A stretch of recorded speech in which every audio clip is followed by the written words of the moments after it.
I read this New York Magazine article about the popularity of Friends, and 16 million people still watch Friends every episode, every time it airs. Are you serious? Yeah, it's some crazy number.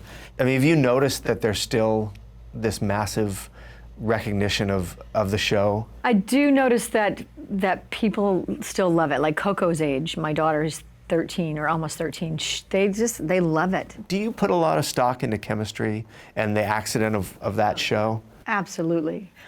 I mean, that was lightning in a bottle to have those writers, those creators of the show, and the team they put together, and the actors that it just worked. I mean, the casting was perfect. It really was. One of the things that I noticed was that, you don't realize as a TV viewer, if you're not totally involved in that world, how much that is theater and not making films or making television. It's live theater, right? Yeah. I actually learned a lot from Michael J. Fox when I was on Family Ties. Oh, you did? I would watch him take one line, and within the pauses that he would take, he would get 3 huge laughs that somebody else might just run it together and get one at the end. And then, I work with these other 5 actors that just were phenomenal.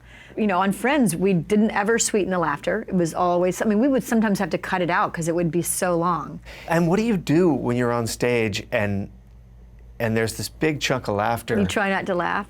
I don't know. In my head, I'd be like, how are they going to cut this? Like, what? Should I stay still? Should I wait? You got to stay still, and you act like you're still answering the question you just answered, but you just keep nodding. I think we need a laugh track in this show so we can see how that is. There we go.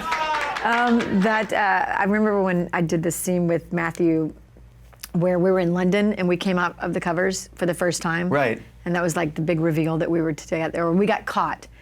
And that was the longest laugh. We were just sitting there frozen forever. How much is the audience telling you what's working and not? Oh, they tell you everything. Really? Yeah, and that's one of the great things about Friends is we have these amazing writers that would just, and the creators would come in and just get on the spot. We'd just change it all the time.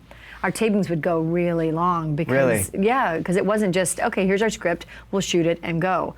If it wasn't working, or if it wasn't up to their standard, or they just were perfectionists in the best way. Did you have sort of a pre-show routine?